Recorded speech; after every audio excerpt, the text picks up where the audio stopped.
Welcome, sir. Firstly, I would like to welcome you to my show, to my channel. And sir, before we get into the details of this podcast and with the main part of the podcast, I would like to give a brief description about you to my audience. And so you have been active in this field professionally in this field for the last 2 decades, if I'm not wrong. You have worked with Amity University, Noida as an assistant professor. You have worked with Amity University, Dubai as an associate professor and program leader. Yeah. In between, so you have worked as a part-time manager to Sharma Forensic Services, and at present Yes. you are the director to Global Forensic Services. So please Yeah. give us an insight about when do you think that forensic science could be your career option? Can you pardon? Please pardon again. When did you think that forensic science could be that field where you can pursue your career and will have a great career in this field, sir? Hello. Sir, am I audible, sir?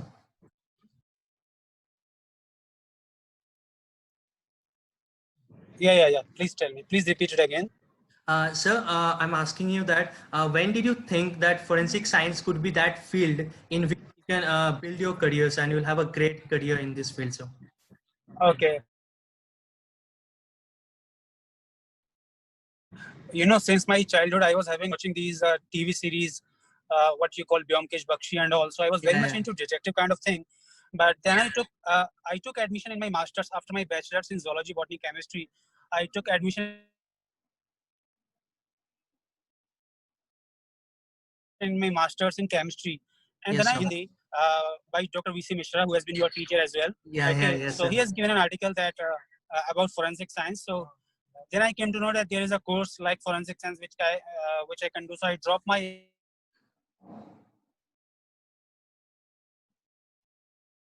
MSc chemistry after first year, and Okay. then I did a study. Even I didn't thought to become a forensic expert at that time because the scope was very less at that time as Yeah, well, yeah. and I was Yeah. not knowing what to do. But what I wanted to do always to become a journalist. Okay. And then I heard about the examiner, Dr. OP Jasuja from Punjab Yeah. University. Yes, sir. They came to take our examination as an external examiner, and then he asked me that what you want to become after this. So I told him, as like any other forensic science student, that I will work in a forensic science lab Yes, or sir. such like thing. Though then he told me something about forensic journalism. Okay, that there is Okay. something very new, which is forensic journalism, and I became very much interested in that because I was having habit to write articles and all. So just after finishing my exams of my masters, and I qualified net examination as a Yeah, JRF yeah. as well. Yes, sir. So just after finishing that, I went to give the interview in the Pioneer Institute of Media. Actually, there is a newspaper like the Yeah. Pioneer Yes, sir. newspaper Yes, sir. in Delhi. So I went there and I applied as a science reporter. That I want to become a Okay. science reporter, and I got a job offer there. On the same day, I got a job offer from Amity as well. So it was my Okay. good luck that I got an offer from Amity also. Yes, sir. And then I thought that it is better to be a teacher, that we can pursue this journalism at any time. Yeah. So I went to MIT to give my interview. I got selected because I was JRF qualified by Yes, that sir. time. And then the journey begins as a lecturer Yes, in sir. forensic science. And in 2006, I got my first case in 2006 of signature. Yes, sir. And that the credit I would like to give it to Dr. VC Mishra. He has been a great teacher for me, a great Yes, sir. inspirator, a mentor for me. Yes, sir. And we have solved a large number of cases together. And I always, he has been a great mentor to me. So I started my first case just for rupees 3,000 from there in 2006. And then on I get on increasing number of cases. Yes, sir.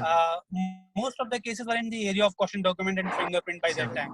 Yes, But sir. then crime scene investigation, and that's how I have started my journey. Say, and then I became assistant professor grade 1 in Amity, then grade 2. Then in 2011, I was shifted to Dubai because they Dubai, sir. opened the branch in Dubai, Gambia, in Yes, sir. Dubai. So, because being the very old faculty member in Amity, so I've been shifted there to establish the department. Yes, sir. Then I started forensic science there, and then I collaborated with all the police officers there. And it was a great exposure to me as well as to the students of MIT Yes, sir. University there, that they got to work with police department in Dubai. And then we have collaborated in Milan, Malaysia. So the journey was quite It's very long, but quite quite adventurous as interesting as well, well. sir. Yeah. So this is how, and I keep on doing my cases as I was running my consultancy also Yes, sir. side by side. So I keep on doing cases, sometime along with Dr. VC Mishra, sometime alone. And then, as you know, many of the graduates from MIT University Noida also, they Yes, have sir. started their consultancy, their own Consultancy. consultancy. Yes, sir. Yeah. So I So think it is, one has to be very passionate about it. Then you can just make it what you want to do. exactly, sir. Definitely. I would like to ask you on that note, sir. So many people say that forensic science में ना scope बहुत कम है, scope बहुत कम है, तो ये course करके कोई फायदा नहीं है. So sir, how do you look at this, sir? नहीं, स्कोप अपने आप देखना पड़ता है. देखो, असलम मैं ये Yeah. बोलूंगा कि स्कोप अपने आप देखना. आप एक ही चीज को, अगर फॉरेंसिक को आप एज ए बिग व्यू देखो कि फॉरेंसिक साइंस, जी तो सर. आपका सीधे ध्यान जाता है कि बस क्राइम सीन इन्वेस्टिगेशन में या फॉरेंसिक लैब में, डीएनए में. ऐसा नहीं होना चाहिए. Forensic sir. में इतने सारी फील्ड्स हैं. जी मैंने सर. अभी हाल ही में एक लेक्चर दिया था, एक वेबिनार किया था, Yes, sir. Forensic science in the corporate world. Yes, sir. ठीक है. मैंने अपने लिंक्डइन पे भी डाला था, पर बहुत लोगों ने अटेंड नहीं किया. तो फॉरेंसिक साइंस का इतना यूज है कि हम फॉरेंसिक साइंस को खाली डीएनए और टॉक्सिकोलॉजी ही करके देखते हैं. यही बच्चों की गलती होती है, यही स्टूडेंट की सबसे बड़ी गलतफहमी है. आप अगर एक क्वेश्चन डॉक्यूमेंट को ही ले लें, तो क्वेश्चन डॉक्यूमेंट अपने आप में एक इतना बड़ा फील्ड है कि आप उसमें कॉर्पोरेट वर्ल्ड में खाली ये फॉर्जरी, फ्रॉड एग्जामिनेशन में इतना अच्छा स्कोप बना सकते हैं अपना. मैं जी सर. प्राइवेट कंसल्टेंसी की बात नहीं कर रहा हूँ, मैं आपको जॉब ऑफर की बात कर रहा हूँ. मैंने बैंक्स के लिए, इंश्योरेंस कंपनीज के लिए इतने केसेस सॉल्व किए हैं और काफी अच्छा खासा पैसा कमाया है. तो मैं ये नहीं समझता कि स्कोप नहीं है. हाँ, डेफिनेटली अगर आप ट्रेडिशनल उसमें देखो, इनकी ब्रांचेस में, डीएनए में और टॉक्सिकोलॉजी में, तो बहुत ज्यादा कंपटीशन है, क्योंकि एमएससी केमिस्ट्री वाले भी आते हैं और बायोटेक वाले भी आते हैं. तो कंपटीशन हमारे लिए बहुत ज्यादा है. और हमको ना फॉरेंसिक की जो नीश एरियाज हैं, जैसे क्वेश्चन डॉक्यूमेंट है, फिंगरप्रिंट है, अभी प्रोएक्टिव फॉरेंसिक है ना, जैसे सीसीटीवी कैमरास वगैरह है. इन चीजों की ओर ध्यान देना चाहिए. और डेफिनेटली एक बात मैं बोलना चाहता हूँ कि स्कोप अपने आप बनाने से बनता है. आपको ये चूज करना है कि आपको आखिर इसमें करना क्या है. जैसे कि मैंने चूज किया, मुझे फॉरेंसिक जर्नलिज्म करना है. और मैं आज भी ये जानता हूँ कि 90% बच्चों को ये पता ही नहीं होगा कि फॉरेंसिक जर्नलिज्म होता क्या है सर. ठीक है ना. अभी जैसे मुझे बहुत सारे टीवी न्यूज वाले बुलाते हैं, टीवी न्यूज चैनल वाले, किसी भी केस में, आरुषि मर्डर केस हुआ, सौम्या मर्डर केस हुआ, या श्रीदेवी वाला केस हुआ, तो ये सब फॉरेंसिक जर्नलिज्म है. हम उनको ओपिनियन देते हैं, अपने एक्सपर्ट व्यूज देते हैं. हम न्यूज़पेपर में एक्सपर्ट व्यूज छापते हैं, कैरियर ऑप्शंस के बारे में छापते हैं, और फॉरेंसिक साइंस के बारे में लिखते हैं, केस स्टडीज के बारे में लिखते हैं. तो ये कितना अच्छा कैरियर ऑप्शन है, और इसके बारे में किसी को पता ही नहीं है ना. तो बहुत सारी चीजें हैं जो फॉरेंसिक साइंस में, जिनके बारे में हमको पता नहीं है. जो अभी जो बडिंग साइंटिस्ट भी हैं, उनको भी मैं ये इस चीज में कहीं ना कहीं कॉलेज की कहीं ना कहीं कमी समझता हूँ, या टीचर्स की थोड़ी सी कमी कहाँ रह जाती है, कि उनको जो न्यू एडवेंचरस फील्ड है फॉरेंसिक साइंस में, बजाय उनको बताने कि वो ट्रेडिशनल वे में ही वही पढ़ा रहे हैं. अब फॉरेंसिक फोटोग्राफी अपने आप में इतनी बड़ी चीज है. अगर आप चाहें तो वही सैलरी पा सकते हैं जो कि एक टॉक्सिकोलॉजिस्ट पाता है, एक डीएनए स्पेशलिस्ट पाता है, या उससे भी अच्छा. और आपको काम में इतना मजा आएगा एज ए फॉरेंसिक फोटोग्राफर. पर कोई सोचता ही नहीं इस बारे में. तो आपको क्या करना होगा कि आप पहले अपना एक एम बनाए, एक बच्चा एक गोल बनाए कि मुझे आखिर फॉरेंसिक में से कौन सा नीश. देखिए, फॉरेंसिक बहुत बड़ा टॉपिक है अपने आप में. मैं आपको फिर कहूंगा, अगर आप फिंगरप्रिंट भी ले लो, तो फिंगरप्रिंट भी इतना है. अब आप फिंगरप्रिंट डेवलपमेंट में जाना चाहते हो, फिंगरप्रिंट लिफ्टिंग में जाना चाहते हो, फिंगरप्रिंट कंपैरिजन में जाना चाहते हो, या फिंगरप्रिंट फॉर द वर्ल्ड में जाना चाहते हो, या फिंगरप्रिंट को आप कॉमर्शियल वे में लेना चाहते हो, फिंगरप्रिंट पाउडर्स बनाना चाहते हो, उस इक्विपमेंट की ट्रेडिंग करना चाहते हो. आप चाहते क्या हो? तो ट्रेडिंग से लेकर मैन्युफैक्चरिंग से लेकर एनालिसिस तक इतना सारा स्कोप है. पर हम लोग क्या करते हैं, हम खाली इन्वेस्टिगेशन में ही घुसे रहते हैं. ये चीज है, ये प्रॉब्लम यहाँ पर आती है. और मैं एक चीज बताना चाहूंगा यहाँ पर बच्चों को, कि मैंने 3 पेटेंट्स फाइल किए हैं एमआईटी यूनिवर्सिटी में. मैंने 3 पेटेंट्स फाइल किए हैं क्राइम सीन इन्वेस्टिगेशन में. तो अगर आपका पैशन है रियल, तो आप किसी भी, इतनी सारी मैन्युफैक्चरिंग एजेंसीज हैं, आप किसी को भी ज्वाइन कर सकते हैं, जी जी किसी जी भी सर। बैंक्स को ज्वाइन कर सकते हैं, किसी भी इंश्योरेंस कंपनी को ज्वाइन कर सकते हैं, किसी भी कॉर्पोरेट सेक्टर को ज्वाइन कर सकते हैं जी एज अ जी फ्रॉड सर। एग्जामिनर।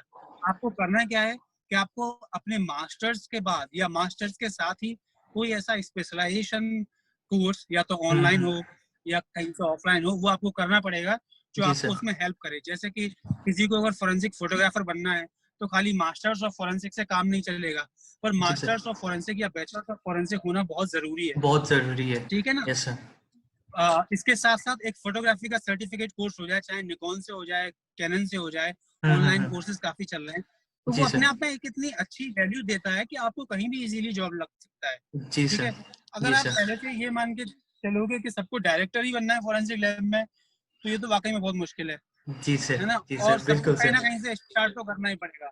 जी सर। तो स्कोप अपने आप बनाना पड़ता है। ऐसा नहीं, अगर आप किसी इंजीनियर से पूछोगे, कोई किसी इंजीनियरिंग के स्टूडेंट से, तो वो भी यही कहेगा, यार मैंने इंजीनियरिंग लेके बेकार कर लिया अपने आप को। ठीक जी है। सर तो बिल्कुल सर। कहीं ना कहीं कमी ये है कि हम लोग उस स्कोप को पहचान नहीं पाते, देख नहीं पाते। अब आप मुझे देखेंगे, आप मेरे यूट्यूब वीडियोस देखते हैं। जी जी सर बिल्कुल देखता हूँ सर। ठीक है। तो ये एक नया स्कोप है अपने आप में। एग्जैक्टली ठीक है। सर। मैंने एक एजुकेशनल चैनल बनाया था, अचानक हाँ। से सुशांत का मैटर हुआ। मेरा 7 महीने पुराना ही चैनल है, जी कोई सर। ज्यादा नहीं है, पर मेरे पास तकरीबन 26,000 सब्सक्राइबर हैं। जी सर। तो ऐसा नहीं कि मैंने इनकम के लिए बनाया था या ऐसा कुछ, पर एजुकेशन के लिए मैंने बनाया था। जी सर। अब ऐसे केसेस होते रहते हैं, तो आपके व्यूज हैं, आपके पास नॉलेज है, आप दुनिया के साथ शेयर कर सकते हो, जी तो सर। अपने आप आपकी पहचान बनती है। जी तो सर। पहचान अपने आप बनानी पड़ती है, मेरा जी यही जी। कहना है। जी सर। ठीक है ना। तो लोगों को ये देखना है, सबसे पहले जो जरूरी चीज है वो एक एक कॉपी पेंसिल अपने हाथ में लेके बैठे और आप ये देखें आपके पास क्या क्या ऑप्शन है, आपके इंटरेस्ट क्या क्या है एग्जैक्टली फॉरेंसिक में। सर। यस आप सर। फॉरेंसिक को एज ए होल, पूरा एज ए फॉरेंसिक ना देखें कि इतनी सारी चीजें आप नहीं कर सकते। जी ठीक है। सर एक बिल्कुल। डीएनए एक्सपर्ट एक DNA expert question document expert नहीं हो सकता। जी एक sir. Question document expert DNA expert नहीं हो डीएनएस सकता। पे नहीं हो तो आप सकता। ऐसे ना देखें फॉरेंसिक को। ठीक जी है जी ना। सर। इवन एक क्वेश्चन डॉक्यूमेंट एक्सपर्ट एक बहुत अच्छा फिंगरप्रिंट एक्सपर्ट भी नहीं हो सकता, मैं ये कहना चाहूंगा। जी बहुत कम सर। ही ऐसे लोग होते हैं जी जो सर। दोनों फील्ड में होते हैं। या कोई एक बैलिस्टिक एक्सपर्ट है, आप उससे पूछे किसी क्वेश्चन डॉक्यूमेंट के बारे में, तो ये सब नहीं हो सकता। पहले आप नहीं हो। देखें कि आपको करना क्या है, जी जी। अपना गोल एक सेट करें, और फिर उसके बारे में देखें कि हमें इस मुकाम तक पहुंचने के लिए किन किन चीजों की जरूरत पड़ेगी। जी सर। ठीक है। यस तो सर। डेफिनेटली कोई भी रास्ता मुश्किल नहीं है। अच्छा, मेरी एक नई बुक रिलीज हुई है, और मैं अभी अगले 2 दिन दिल्ली में ही रहूंगा। अगर आपका मौका, आप कहाँ पर हैं अभी? सर मैं तो अभी घर पे हूँ, कोलकाता में रहता हूँ मैं सर। मैं अभी घर पे हूँ, मैं अभी नोएडा अच्छा में रहता था सर। अभी लॉकडाउन की वजह से मैं अच्छा। कोलकाता में हूँ। तो शैलेन जी हैं, आप किसी से भी वहां से नंबर ले सकते हैं, या मैं जी आपको सर। व्हाट्सएप कर दूंगा। जी सर। आप मेरे को, मैं आपकी ईमेल पे भेज दूंगा। जी एक सर। मैंने career guide in forensic science की बुक है, वो ओके आपको सर। सारी जानकारी दे देगी कि आप क्या क्या कर सकते हो फॉरेंसिक में। तो इतना ज्यादा परेशान नहीं होना पड़ेगा। जी सर। वो इतनी अच्छी बुक है कि उसमें सब कुछ मिल जाएगा आपको, कि आखिर उसमें इवन मैंने लिंक्स भी दिए हैं कि आप कहाँ से क्या कोर्स कर कहाँ सकते से हो। क्या कर सकते हो तो ये सब। हाँ, तो ये मैंने इसलिए लिखा क्योंकि बहुत सारे मेरे पास ईमेल्स आते थे कि क्या करें सर, क्या करें। जी देखो, सर। जगह अपनी बनानी पड़ती है अपने आप, और मार्केट में कंपटीशन है, डेफिनेटली बहुत कंपटीशन है। और ये सोचना बेकार है कि हमने फॉरेंसिक क्यों ले ली, क्योंकि आप किसी भी कोर्स वाले से पूछोगे तो वो अपने कोर्स को यही कहेगा कि हमने ये बिल्कुल। क्यों कर लिया। बिल्कुल ठीक है। सर। यस अगर सर। आप किसी दूसरे से पूछोगे तो वो कहेंगे, यार तेरा अच्छा है, तू फॉरेंसिक कर रहा है। ठीक हाँ। है। तो ऐसा नहीं है। अब अपने आप को थोड़ा सा, अपने गोल बिल्कुल साफ रखें कि आपको इसमें क्या करना है, क्या एरिया चूज करना है आगे, तो यस सर। डेफिनेटली कोई चीज मुश्किल नहीं है। बिल्कुल sir. Sir my last question to you is that sir, आप, मैं जैसे आपने कहा कि आपका एक यूट्यूब चैनल है, I got to know about you from your YouTube channel से, बिकॉज मैं वो आपके चैनल कर रहा हूँ।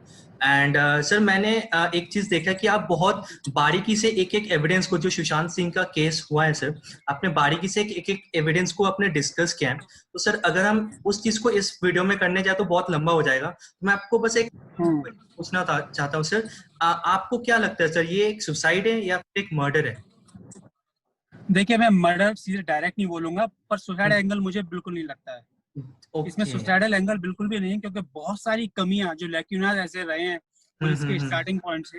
मैं आज शाम को इस पर एक वीडियो बनाने वाला था, वो शायद ये सुशांत सिंह पे मेरी लास्ट वीडियो हुई, क्योंकि मेरे को लोग बात क्या समझते हैं कि ये बंदा पैसे कमाने के लिए इस चीज को यूज कर रहा है। यस सर, पर खुद देखो कि कितनी सारी कमियां हो रही हैं। अगर मेरे को कोई चीज बुरी लग रही है एज ए फॉरेंसिक एक्सपर्ट के जो नहीं हो एग्जैक्टली, पा रही है, तो मैं वीडियो बना के ये सोचता हूँ अगर कहीं इन्वेस्टिगेटर, ऐसा हो सकता है कि कोई इन्वेस्टिगेटर ऐसा हो, कहीं ये वाकई में इन्वेस्टिगेटर से गलती तो नहीं हो रही है, कहीं ऐसा ना हो कि कोई पॉलिटिकल एंगल ना हो और कोई बिल्कुल भी ऐसी सर, चीज ना हो, पर वो अच्छे से इन्वेस्टिगेट नहीं कर पा रहे हैं, वो बिल्कुल नहीं सर, देख पा रहे हैं कि क्या एंगल, वो एक ही यस थ्योरी सर, पे काम चल रहा है।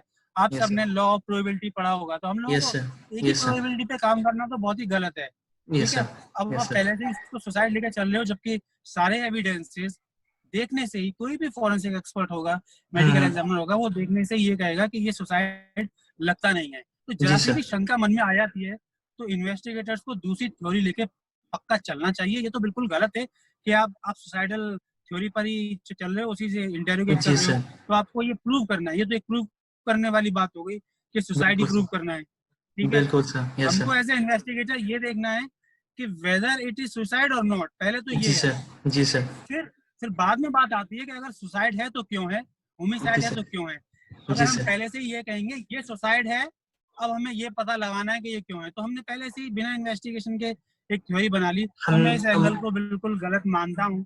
और ये इन्वेस्टिगेशन का कोई नजरिया नहीं है, ये जी, तरीका जी नहीं है सर, इन्वेस्टिगेशन का। जी सर, सर, ठीक है, जैसे कि यस आप सर, किसी चोरी के क्राइम सीन पर जाएं, तो सबसे पहले हम्म, पता करना ये जरूरी है कि चोरी हुई भी है या नहीं। नहीं हुई है सर, ठीक है ना, अब एक्चुअली, सीधे ही फिंगरप्रिंट लेने लगो और अपना टाइम वेस्ट करने लगो इन्वेस्टिगेशन में, तो ये तो फिर आपने फॉरेंसिक पढ़ी ही नहीं है, फिर आप इन्वेस्टिगेटर हो ही नहीं। जी भाई सर, जी पहले सर, हमको ये पता करना है कि क्राइम हुआ भी है या नहीं, या क्या नहीं क्राइम हुआ, हुआ एग्जैक्टली, है ना।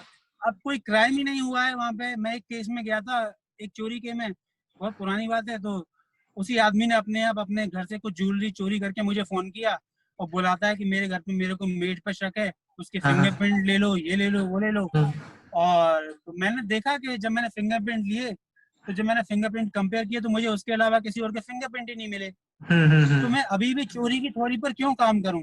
एग्जैक्टली, मैंने कहा मुझे फैब्रिकेटेड स्टेज क्राइम सीन लगता है, और मुझे लगता है कि ये किसी ने किया है। तो उसने अपने आप ही सब बता दिया, हाँ मैंने किया है इंश्योरेंस लेने के लिए ये सब। तो थोड़ा सा थ्योरी को इन्वेस्टिगेटर्स को देखना चाहिए, और मैं नहीं जी समझता सर, कि एक ही थ्योरी पे काम करना बिल्कुल बिल्कुल सही है, ये सर, बहुत ही गलत है। ये सर कि हमें हमें यही चीज हमेशा पढ़ाया जाता है कि एज एन इन्वेस्टिगेटर आपको हमेशा न्यूट्रल रहना चाहिए एंड आपको जितने भी थ्योरीज पॉसिबल है आपको सबको लेके चलना चाहिए। So thank you so much sir, thank you for giving your such, welcome, आपका इतना टाइम देने के लिए बहुत बहुत शुक्रिया sir, and thank you so much, thank you sir. Thank you, any time, thank you.